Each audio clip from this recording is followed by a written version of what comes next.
Hello guys and welcome back to the video. Now, today mag-unboxing tayo ng tablet na nabili ko sa Banggood.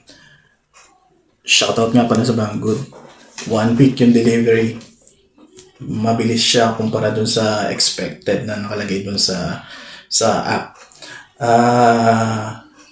Ang tablet na i-unbox natin ngayon is Aldo Cube iPlay Mini 50 Pro NFE. Nakaka-ubos ng hininga sabihin yung pangalan. Anyway, ito nga pala yung tablet. Dumating na siya. Ayan, kita nyo ba? Ayan, Aldo Cube. So, tara guys, unbox na natin to.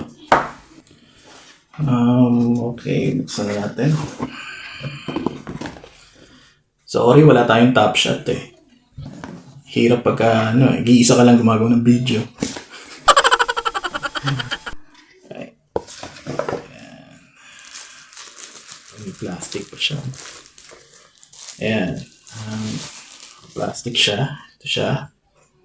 Ayan, may screen protector siya. Tingnan natin kung tatanggalin natin siya mamaya. Now, sa box, meron siyang card. Chinese na wala naman ito natindihan. Ito. Ang adapter. It's a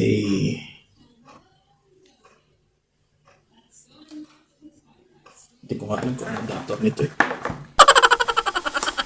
Ilang watts ba yung charging it. Anyway, ano siyang cable. USB-C to Type-A. Meron din siyang SIM ejector pin kasi pwede mo rin siyang lagyan ng SIM. Okay, let's set up natin yung phone. So guys, na-set up ko na yung phone. So, ito siya. So, tingnan muna natin siya. Yung sides niya, nandun yung volume button at saka yung power button. Sa top niya, awkward position. Nandito yung USB Type-C charging cable niya. Ang maganda dito is, sa kabilang side niya, nandito naman yung pin para sa kanyang SIM card. At saka, ang maganda dito, expandable kasi yung storage niya. Another awkward position, nandito yung headphone jack niya. Meron din siyang headphone jack. Ngayon, sa kabilang side, nandito yung speaker niya. Makikita nyo, yan yung speaker niya. Okay naman siya. Awkward position lang para sa akin itong headphone jack niya. Okay, so let's have a look at the inside of the phone. Now, pag-usapan naman natin yung specs ng tablet na yon. Yung Aldo Cube, ang haba kasi, pwedeng Aldo Cube na lang ang tawag ko dun. So, yung Aldo Cube, it's powered by a Snapdragon G99 chipset.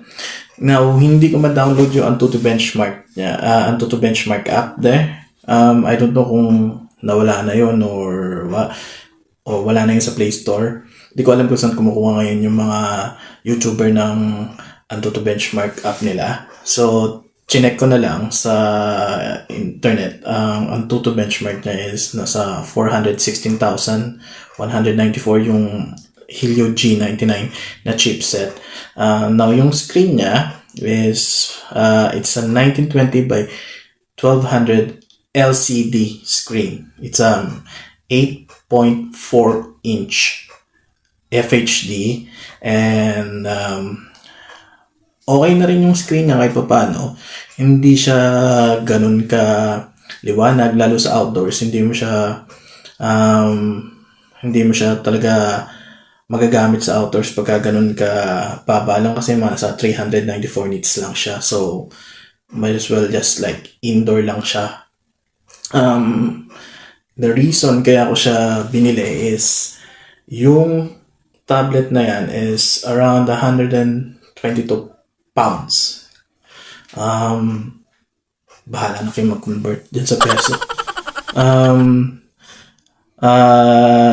Yung memory niya, it comes with 8 to 56 gig, which is good for its price. And ang expandable pa siya. 5,000 milliamperes battery. Yung charging niya, hindi ko talaga ma-check kung ilang watts yung charging niya. Tine-check ko sa internet, hindi ko makita. Ang maganda kasi dyan, Widevine level 1 na siya. So, pag Widevine level 1, yung mga Netflix, YouTube, Disney, meron na siyang full HD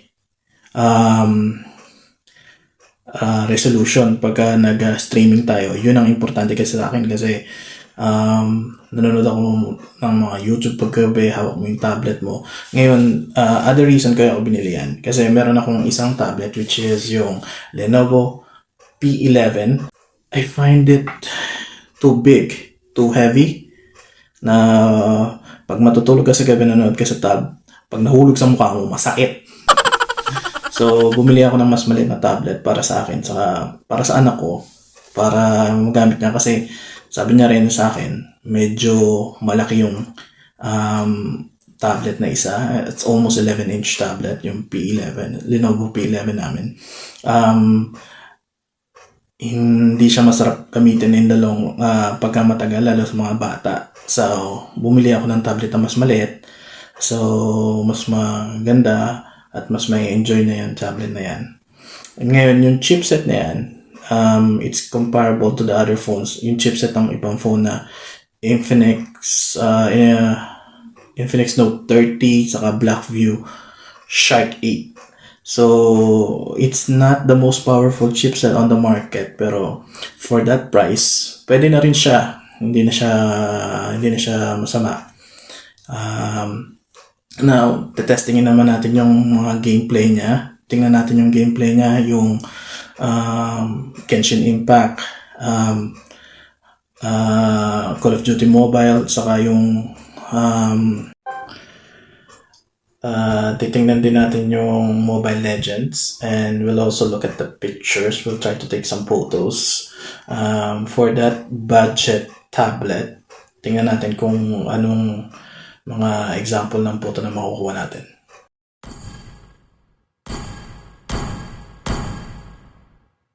Till the enemy reaches the battlefield. Smash them! All troops deployed! My gun only aims at the bad guys.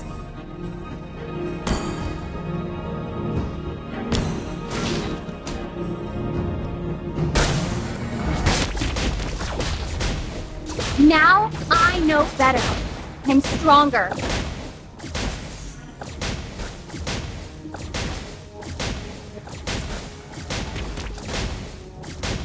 Keep it up until you're as brilliant as me.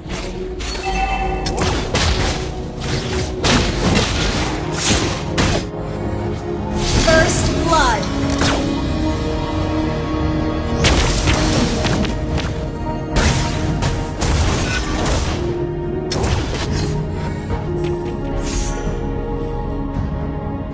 That once little girl is gonna save someone this time.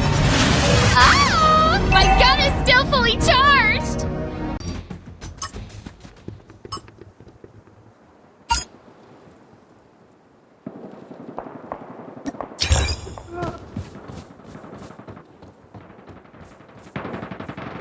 Enemy in sight! Tango down! Enemy contact! Contact with enemy down! Changing mag, cover me! Changing mag, cover me! Target's in sight!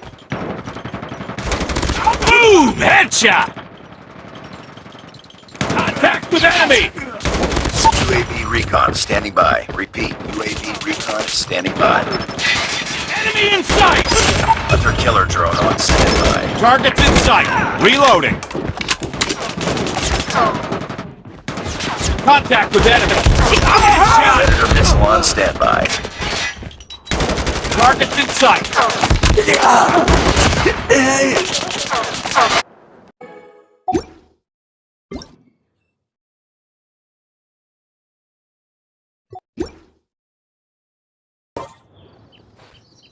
I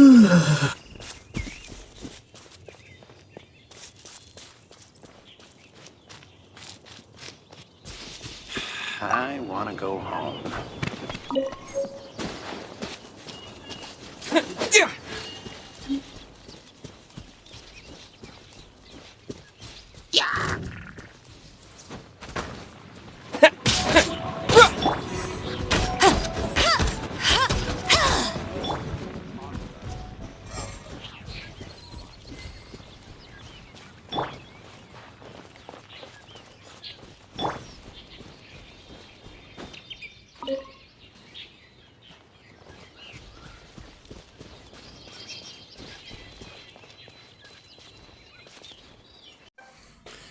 So, ayan, nakita niyo yung gameplay natin. Example from Genshin Impact, Call of Duty Mobile, saka Mobile Legends. Sa Mobile Legends, ang frame rate natin is super.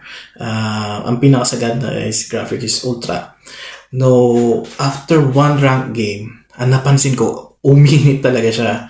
So, I would suggest medyo babaan nyo ng konti yung settings niya.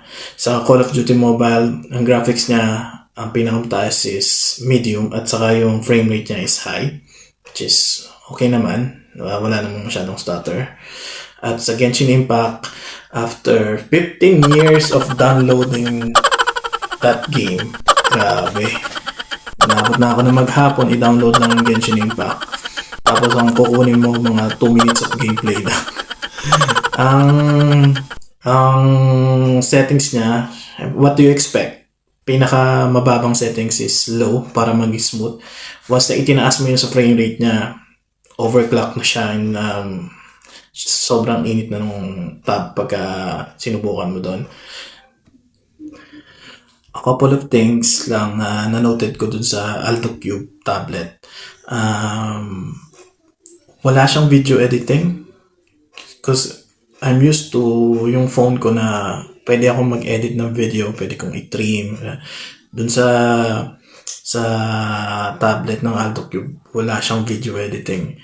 And I'm happy and I'm glad na meron siyang Google Play service. As I thought ito sa China ROM, wala siyang Google Play. But maganda siya, maganda yung UI niya, malinis at napansin ko talagang wala masyadong bloatware. So, ito yung front-facing camera niya. May EIS nga siya eh. So, let me know guys kung medyo okay ba sa inyo yung front-facing camera niya. Okay? Yung camera sa likod, ito yung audio. Let me know guys kung okay ba yung audio niya.